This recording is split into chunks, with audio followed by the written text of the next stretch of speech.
Madilim pa ang kalangitan ng magising si Jimwell. Tahimik ang paligid. Tanging huni ng manok at mahinang ugong ng mga sasakyang papasok sa palengke ang maririnig. Sanay na ang kanyang katawan sa ganitong oras. Oras na para kumayod. Oras na para mabuhay. Mabilis siyang bumangon mula sa lumang papag na gawa sa kahoy. Isang simpleng hilamos, suot ang kupas na t-shirt at agad na siyang umalis ng bahay. Sa kanyang balikat, pasan niya hindi lamang ang mga bloke ng yelo, kung hindi ang bigat ng responsibilidad sa kanyang sariling buhay. Pagdating niya sa palengke, sumalubong kaagad sa kanya ang pamilyar na amoy ng isda at alat ng dagat. Maingay na ang paligid. Mga tindera na nagsisigawan, mga mamimili na tumatawad, at mga kargador na nagmamadali. Hoy Jimwell, dito na. Ubus na yelo ko. Sigaw ng isang tinderang may hawak na tabo. Opo, Nay. Sandali lang po. Sagot niya habang binubuhat ang isang malaking bloke ng yelo. Pinagpapawisan siya habang hinhiwa ang yelo gamit ang matulis na pandurog. Bawat hampas ay may kasamang pagod, ngunit hindi siya nagrereklamo. Para sa kanya, bawat patak ng pawis ay hakbang palayo sa kahirapan. Habang abala siya sa trabaho, may isang pares ng mata na nakamasid sa kanya. Ang sipag mo talaga, sabi ng isang malambing na boses. Napalingon si Jimwell. Isang dalaga ang nakatayo sa harap niya. Maputi, maayos ang bihis kahit nasa palengke at may ngiting kaygaan sa pakiramdam.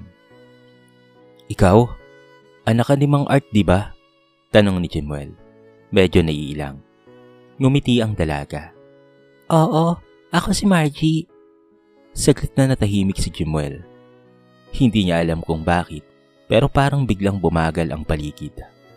Ako nga pala si Jimwell, sagot niya, sabay punas ng pawis sa noo. Alam ko, sabi ni Margie, bahagyang natatawa. Ikaw yung laging nagdi-deliver ng yelo dito. Lagi kitang nakikita.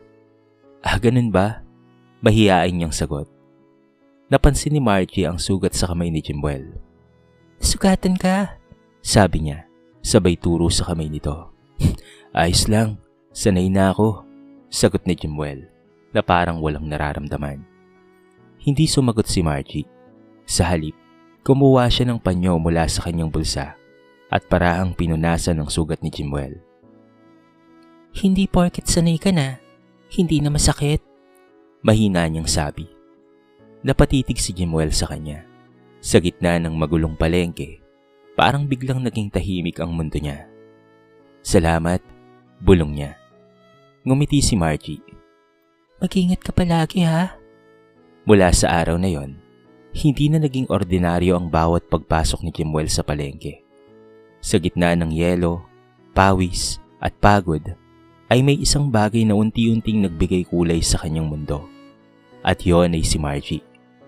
Hindi niya pa alam, pero ang simpleng tagpong iyon ang magiging simula ng isang kwentong magbabago sa kanyang buhay. Isang kwento ng pag-ibig, pangarap at pagsubok na huhubog sa kanyang pagkatao. Mula nang unang magtagpo sina Jimwell at Margie, naging kakaiba na ang bawat araw sa palengke. Para kay Jimwell, hindi na lamang ito basta lugar ng trabaho. Ito na rin ang lugar kung saan unti-unting sumisilip ang saya sa kanyang pagod na mundo. Jimwell, dito na! May bagong dating na isda! Sigaw ni Mang Art mula sa kanyang pwesto. Parating na po, sagot ni Jimwell habang buhat ang yelo. Habang abala siya, napansin niyang nakatayo sa gilid si Margie. Nakamasid at may hawak na 2 baso ng malamig na tubig. Magpahinga ka muna, sabi ni Margie nang iabot ang isa. Salamat sagot ni Jimwell. Medyo nahihiya pa rin. Hindi ka ba napapagod? Tanong ni Margie habang pinagmamasdan siya. Napapagod, pero kailangan Sagot niya. Wala naman akong ibang aasahan kung hindi sarili ko lang. Tahimik na tumango si Margie. Doon niya lalong nakita ang lalim ng pagkatao ni Jimwell. Hindi lang ito masipag, kung hindi may pangarap at determinasyon. Mula noon, naging madalas na ang kanilang pag-uusap. Sa tuwing may pagkakataon, nagkikwentuhan sila patungkol sa buhay, sa pangarap, at sa mga bagay na simple pero mahalaga. Ano bang pangarap mo? Minsang tanong ni Margie. Napakamot si Jimwell. Simple lang, gusto ko lang magkaroon ng sariling negosyo. Yung hindi na ako magbubuhat ng yelo habang buhay. Simple? Ang laki kaya nun? Sabi ni Margie na nakangiti. Para sa iba, oo. Pero para sa akin, yun na ang pinakamalaking pangarap. Sagot ni Jimwell. Napatingin si Margie sa kanya. Seryoso. Alam mo, naniniwala ako sa'yo. Parang may kung anong sumiklab sa dibdib ni Jimwell. Hindi siya sanay na may naniniwala sa kanya. Lalo na ang isang tulad ni Margie. Habang lumilipas ang mga araw, mas lalo silang naging malapit. Sa gitna ng ingay ng palengke, nagkaroon sila ng sariling mundo. Mga ngitian, simpleng usapan, at mga sandaling hindi nila namamalayan na mas malalim pa pala. Isang hapon, habang papalubog ang araw at unti-unti nang kumukonti ang mga tao sa palengke, magkasama silang naupo sa gilid. Tahimik pero komportable. Margie, mahina niyang tawag. Bakit? Sagot nito. Hindi kaagad nakapagsalita si Jimwell. Halatang kinakabahan. May gusto sana akong sabihin. Dagdag niya. Tumingin si Margie sa kanya. Naghihintay. Hindi ko alam kung tama ba to pero masaya ako kapag kasama kita. Diretsyong sabi ni Jimwell. Napangiti si Margie. Bahagyang namula. Ganun din ako. Sagot niya. Napabuntong hininga si Jimwell. Parang nabunutan ng tinik. Margie, hindi ako mayaman. Wala akong may pagmamalaki pero gagawin ko ang lahat para bahalang araw. Maging karapat dapat ako sa'yo. Hindi kaagad sumagot si Margie. Ilang segundo siyang tumingin sa mga mata ni Jimwell. Mata na puno ng katapatan. Hindi mo kailangang patunayan ang sarili mo sa akin. Sabi niya. Nakikita ko kung sino ka.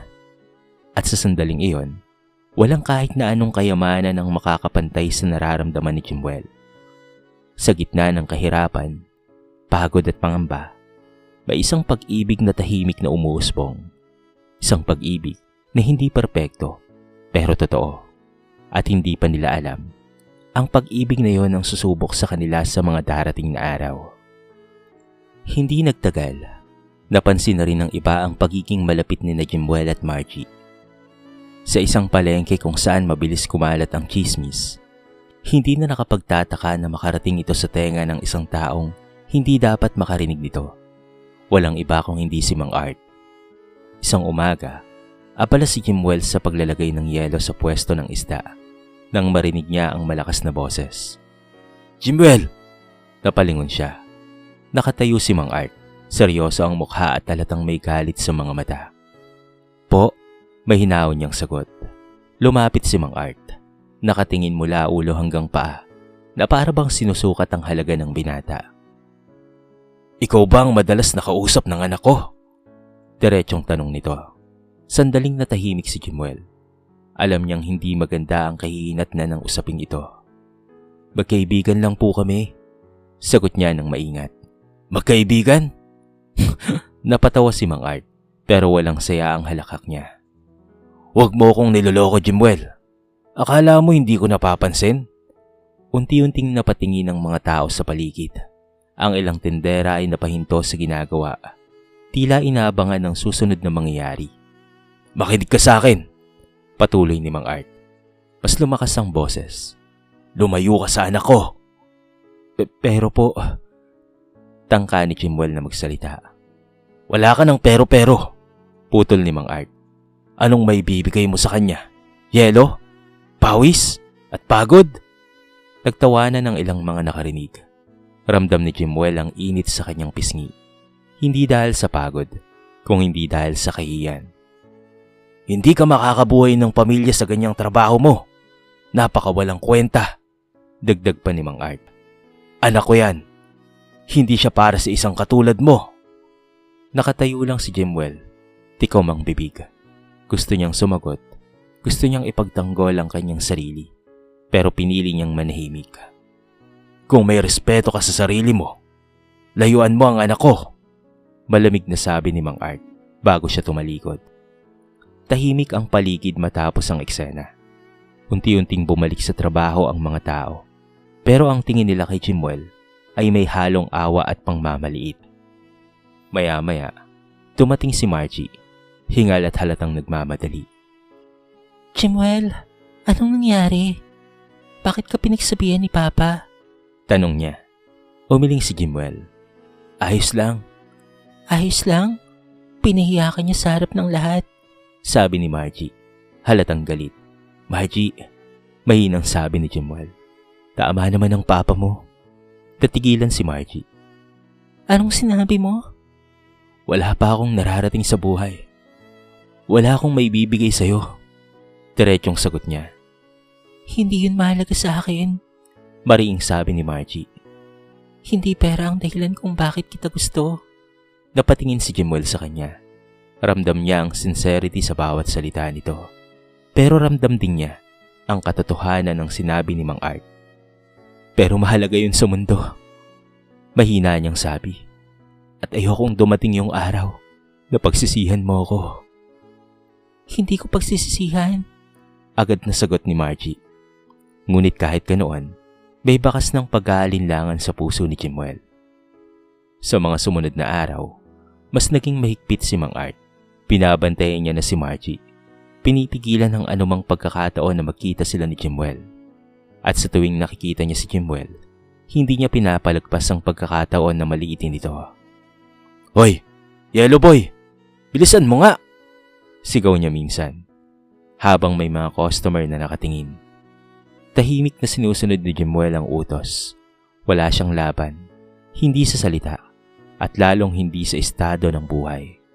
Pero sa loob niya, may unti-unting nagbabago. Ang sakit na nararamdaman niya ay nagsisimula ng maging apoy. Apoy na balang araw, gagamitin niya para patunayan na mali ang tingin sa kanya. Pero sa ngayon, isa lamang ang malinaw. Ang pag-ibig nila ni Margie ay nasa gitna ng isang laban na hindi patas. Habang lumilipas ang mga araw, lalo lamang humihigpit ang hawak ni Mang Art kay Margie.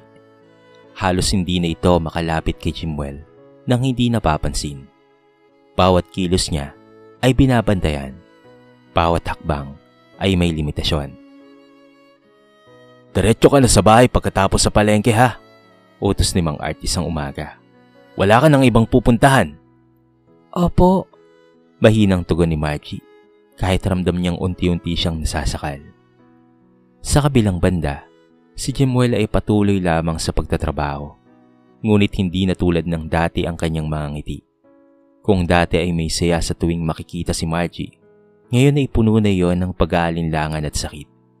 Isang hapon, nagtagpo rin sila, palihim, sa likod ng palengke kung saan bihira ang mga tao. Jimwell? Mahinang tawag ni Margie, halos papulong. Paglingon niya, nakita niya ang mga matang puno ng lungkot. Kamusta ka? Tanong niya. Pinipilit ng ngumiti. Hindi kaagad sumagot si Margie. Sa halip, lumapit siya at mahigpit na niyakap si Jimwell. Miss na kita. Bulong niya. Napapikit si Jimwell. Ilang segundo niyang hinayaan ang sandaling iyon. Ang init ng yakap, ang katahimikan, ang pakaramdam na sana ay hindi na ito matapos pa. Pero alam niyang hindi pwedeng manatili sa ganito. Margie, mahina niyang sabi habang marahang inaalis ang yakap. Hindi na pwede to. Napaatras si Margie. Anong ibig mong sabihin? Hindi kita kayang ipaglaban sa ngayon. Diretsyong sabi ni Jimwell. Kahit hirap na hirap siya sa bawat salita. Parang gumuho ang mundo ni Margie. So, susuko ka na lang? Hindi ako susuko. At hindi ako sumusuko. Sagot niya. Pero hindi pa ako handa. Hindi ko kailangan ng handa. Jimwell, ikaw lang ang kailangan ko. Umiiyak na sabi ni Margie. Napayuko si Jimwell. Gusto niyang sabihin siya rin. Gusto niyang ipaglaban ang nararamdaman nila. Pero mas nangingibabaw ang takot na baka lalo lamang niyang masaktan si Margie kung ipipilit niya ang isang bagay na wala pa siyang kakayahang panindigan sa ngayon. Mas masasaktan ka lang sa akin, Margie. Mahina niyang sabi. Hindi mo alam yon, Sagot ni Margie. Nanginginig ang boses. Tahimik na tumalikod si Chimuel. Hindi niya kayang makita ang luha ni Margie habang ginagawa niya ang desisyong ito. Chimuel, huwag mo akong iwan. Sabi ni Margie. Pero hindi na siya lumingon pa. At sa sandaling iyon, tuluyan siyang naglakad papalayo. Hindi lang sa lugar na yon, kung hindi sa buhay ni Margie. Kinabukasan, wala na si Chimuel sa palengke. Hinintay siya ni Margie. Araw-araw. Umaasang lilitaw siya sa bawat sulok na dati nilang pinagtatagpuan. Pero hindi na siya bumalik. Hanggang sa isang gabi, hindi na napigilan pa ni Margie ang kanyang sarili. Sa harap ni Mang Art, bumuhos ang kanyang luha. Iniwanan niya ako. Umiiyak niyang sabi. Tama kayo. Hindi siya seryoso sa akin. Basta na lang niya akong iniwan ng walang paalam. Tahimik na nakikinig si Mang Art. Sa unang pagkakataon, nakita niyang tunay na nasaktan ang kanyang anak. Tignan mo anak, sabi niya. Medyo lumalambot ang boses. Sabi ko sa'yo hindi ba? Yang ganyang klase ng lalaki, walang kinabukasan yan. Mas lalong napaiyak si Margie. Hindi dahil sa naniniwala siya, kung hindi dahil gusto niyang mali ang lahat ng iyon. Pero sa puntong iyon, wala siyang magawa kung hindi ang tanggapin ang katotohanan. Na ang lalaking minahal niya ay piniling mawala.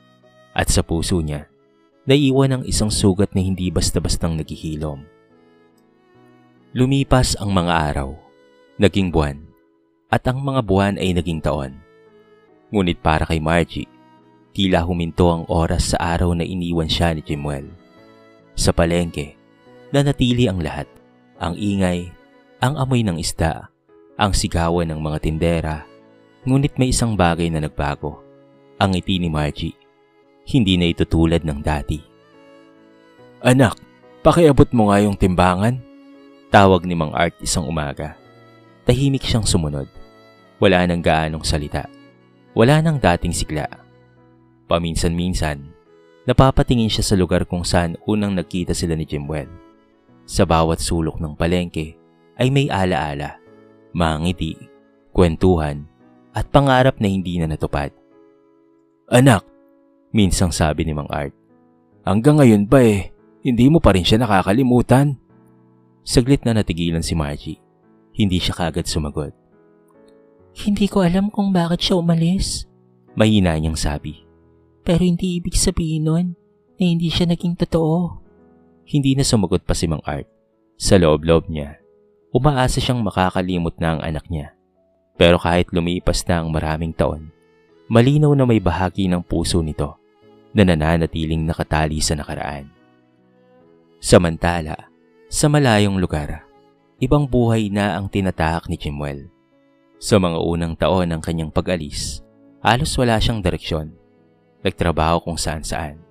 Kargador, helper, kahit anong marangal na trabaho na pwedeng pagkakitaan.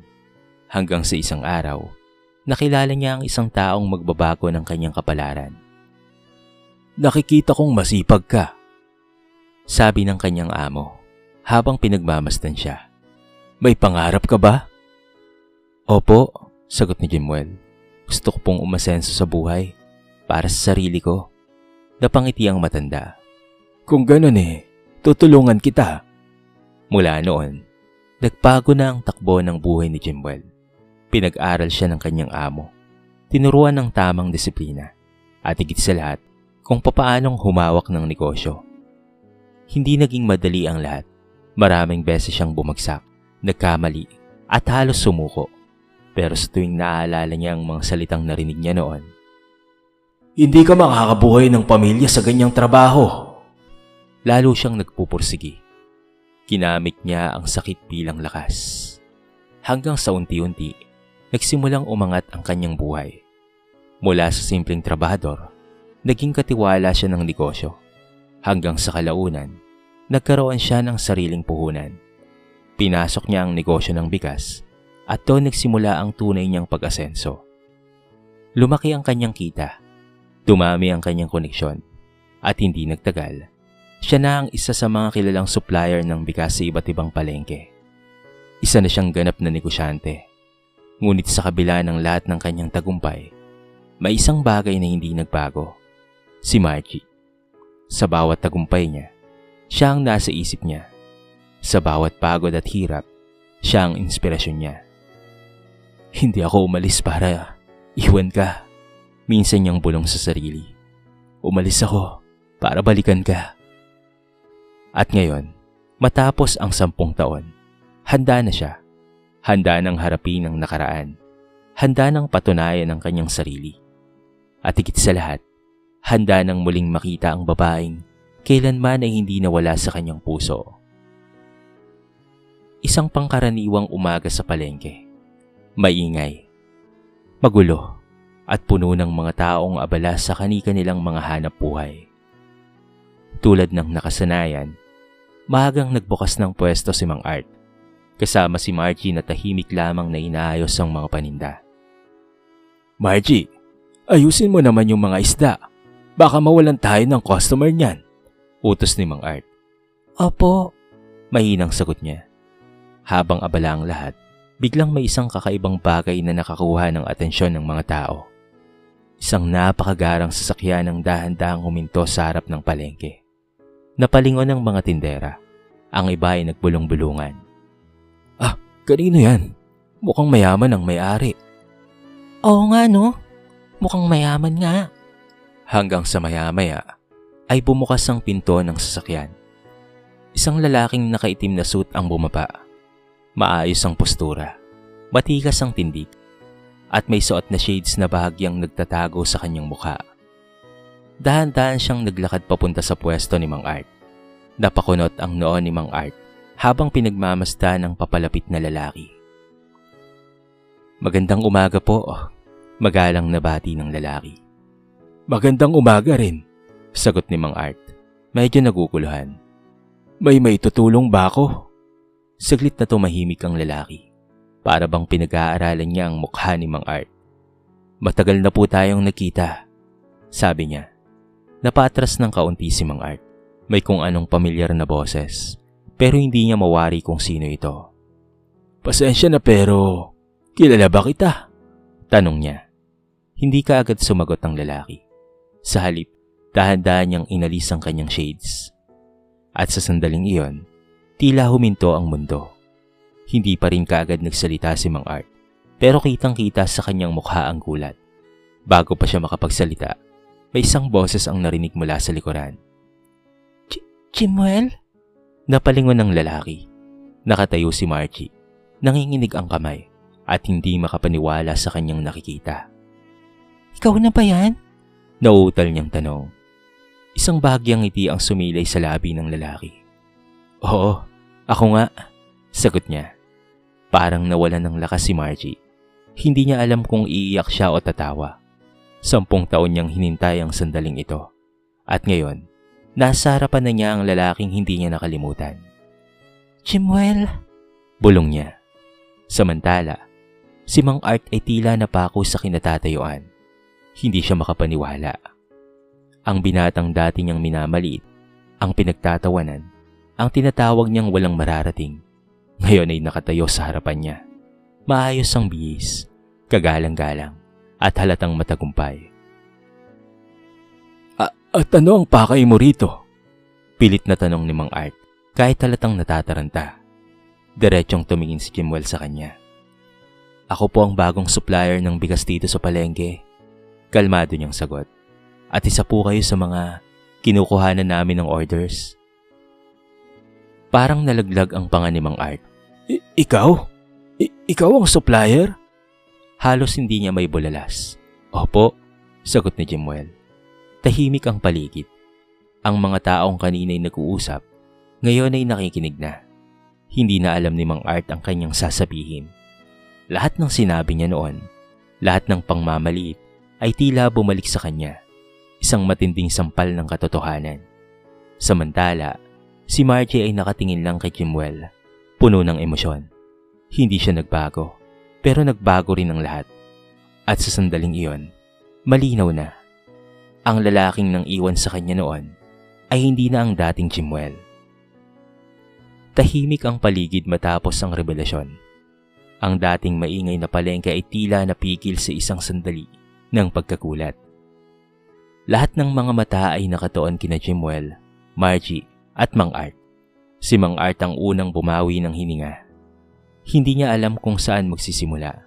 Ang lalaking dati niyang hinamak, ngayon ay nasa harapan na niya. Patagumpay, maayos, at higit sa lahat, may dignidad na hindi niya kailanman nakita noon. Chimuel, Mabigat niyang sambit. ako, hindi ko alam ang sasabihin ko. Sandaling natahimik si Chimuel. Tinitigan niya ang lalaking minsang naging dahilan ng kanyang pag-alis. Pero sa halip na galit, kapayapaan ang makikita sa kanyang mga mata. Wala po kayong kailangang sabihin. Mahinaon niyang sagot. Nagulat si Mang Art. Pero, ang mga sinabi ko noon ay mali. Nagkamali ako. Tumango si Chimuel. Masakit po yun. At hindi ko po itinatanggi. Napayuko si Mang Art. Ramdam ang bigat ng konsensya. Pero kung hindi dahil doon, dagdag ni Chimuel, hindi ko po mararating kung nasaan ako ngayon. Napatingala si Mang Art, naguguluhan. Ginamit ko po yung sakit bilang dahilan para magsikap. Paliwanag niya. Hindi po ako nagtanim ng galit sa inyo. Ginawa ko po yun bilang lakas. Tahimik si Mang Art. Unti-unting nababasag ang matigas niyang paniniwala. Samantala, si Margie ay hindi pa rin maalis ang tingin kay Chimuel. Maraming tanong ang umiikot sa kanyang isipan. At higit sa lahat, ang sakit na matagal na niyang kinikimkim. Bakit ka umalis? Diretso niyang tanong, kahit nanginginig ang boses. Tumingin si Chimuel sa kanya. Ito na ang sandaling matagal na niyang hinihintay at kinakatakutan. Hindi ako umalis para iwan ka. Sabi niya, umalis ako kasi alam kong hindi pa ako sapat. Napaluwa si Margie. Pero iniwan mo ako ng walang paliwanag. Sagot niya. Araw-araw kitang hinihintay. Alam ko, mahina niyang tugon. At yun ang pinakamalaking pagkakamali ko. Lumapit si Chimuel ng kaunti. Kung nanatili ako noon, patuloy niya. Wala akong may bibigay sa'yo kung hindi pangako lang. Gusto kong bumalik na may pagmamalaki, na kaya kitang panindigan. Tahimik na umiyak si Margie. Hindi ko kailangan ng kayamanan. Sabi niya. Ikaw lang ay sapat na.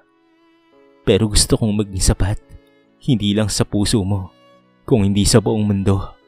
At gusto kitang mabigyan ng magandang buhay. Sagot ni Chimuel. Ilang sandali silang nagkatitigan. Dalawang pusong pinaglayo ng panahon.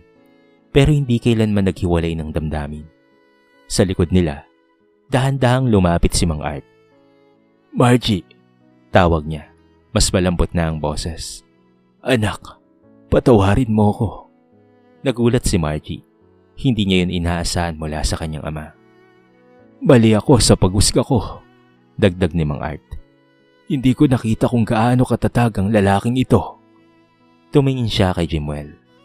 At ikaw, Chimuel, kung mabibigyan mo pa ako ng pagkakataon, humingi ako ng tawad. Sandaling natahimik si Chimuel bago siya bahagyang umiti. Matagal ko na po kayong pinatawad, sabi niya. At sa simpleng salitang iyon, tila gumaan ang lahat. Humarap si Chimuel kay Margie. Hindi ako sigurado kung may puwang pa ako sa buhay mo, Margie, sabi niya. Pero kung meron pa, gusto kong magsimulang muli sa tamang paraan. Napangiti si Margie sa gitna ng kanyang luha.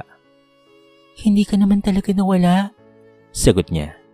Sa gitna ng palengke kung saan nagsimula ang lahat, sa pagitan ng yelo, pawis at pangarap, nagtagpong muli ang dalawang pusong minsang pinaghiwalay ng mundo. At sa pagkakataong ito, hindi na sila papayag na maagaw pa ito. Dahil ang tunay na pag-ibig, hindi sumusuko, hindi nakakalimot, at higit sa lahat, laging marunong bumalik.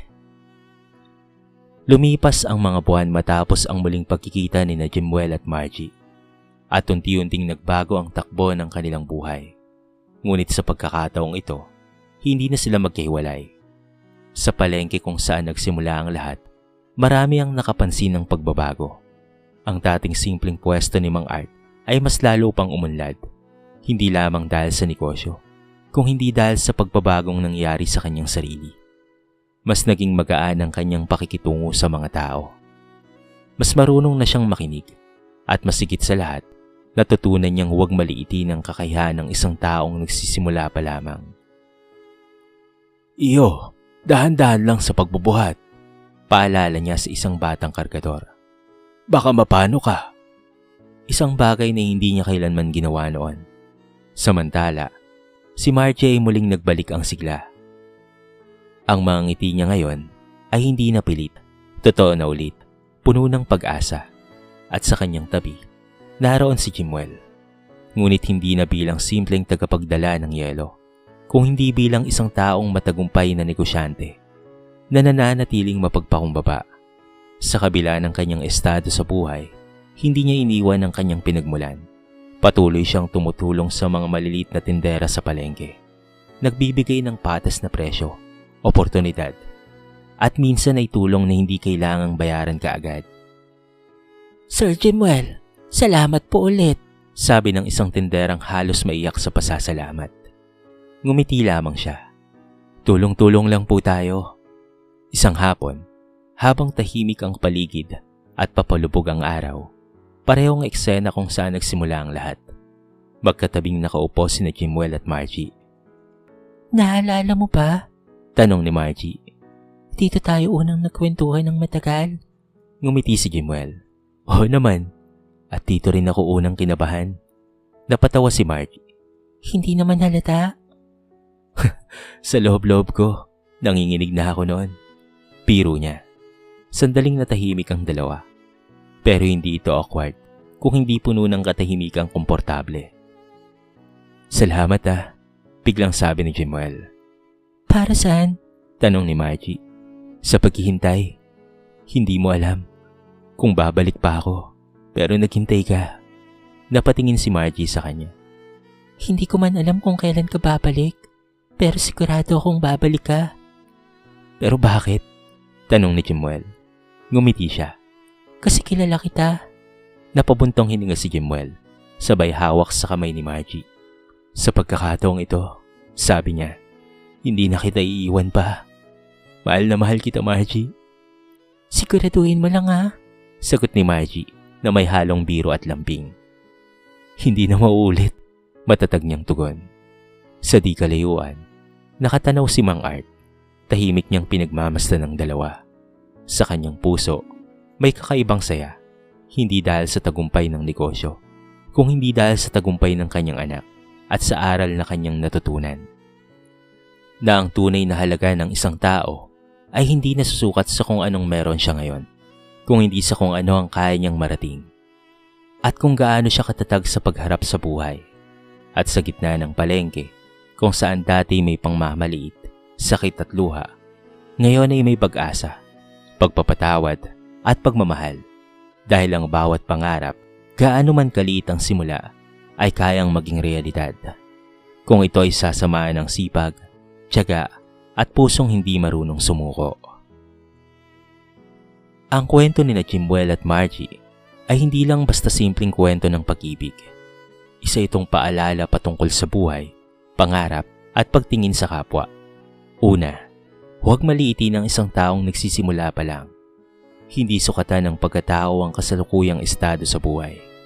Si Jimwell, na dating tagapagdala lang ng yelo, ay pinatunayan na sa sipag, tiyaga at determinasyon, kayang baguhin ang kapalaran. Minsan, ang mga taong minamaliit natin, ang siyang mas may lakas na umangat.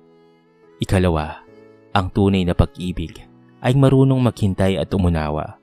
Kahit nasaktan si Margie, hindi niya tuluyang winala ang paniniwala sa pagmamahala nila.